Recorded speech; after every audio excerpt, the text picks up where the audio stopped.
Ons te lankstaanskoene, hoofstuk 34. Shopping is nie vir sissies nie.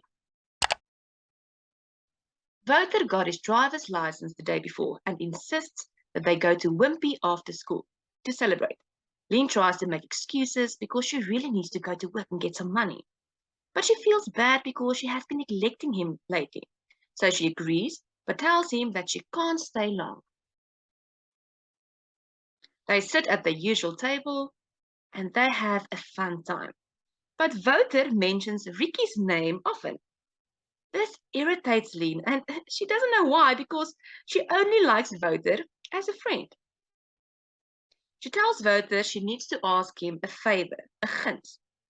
She needs to buy a blowbill flag and a cap for a friend, and she asks if Wouter would go and buy it at the store at Loftus. He also needs to buy a whistle. This is obviously for Tibby, and Wouter agrees. Outside, when Lien left the Wimpy, she hears someone calling Engel. It is Donovan from the hairdressers.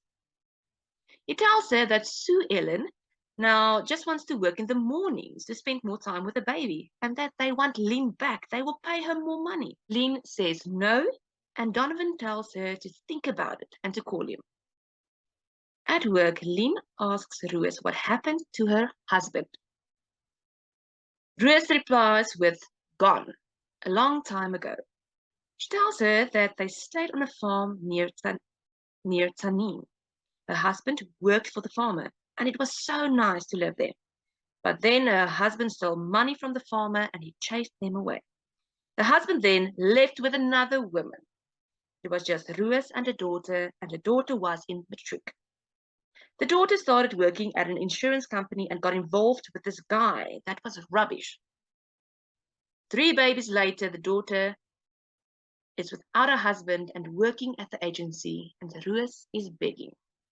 5:15, Lien walks to the bus station and she thinks about Roos and her daughter at the agency. It saddens her that people's lives can go so wrong. She also thinks about Donovan's offer.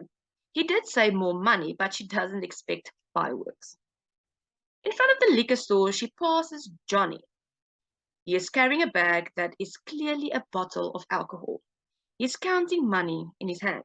He calls Lien, and she is not in the mood to talk to him. He tells her that he has some money, a contribution for Tibby. He starts to put coins in her hand, a lot of coins. At home, Lien counts the money, and it is 102 rand and 49 cents. Lien wonders how many bottles of alcohol Johnny could have bought with this money. Tibby is starting to say a few words, but he didn't reply when Lien told him about his room at the bowling club and that he needs to look after the cars on the weekends. She feels sorry for him, of course, but she gets so angry with him sometimes. She asks if she should let anyone know that he's in the hospital, and he just shakes his head no.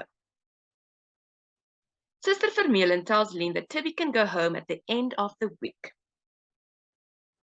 Lien will have to phone Hein and tell him that the car needs to be ready, and she still needs to get his room ready. Hein and Lien are at the bowling club and at Tibby's room. Lien realizes that he won't be able to go up the steps to get to his room. Hein says he can build a ramp of some sort. He will ask his dad for advice.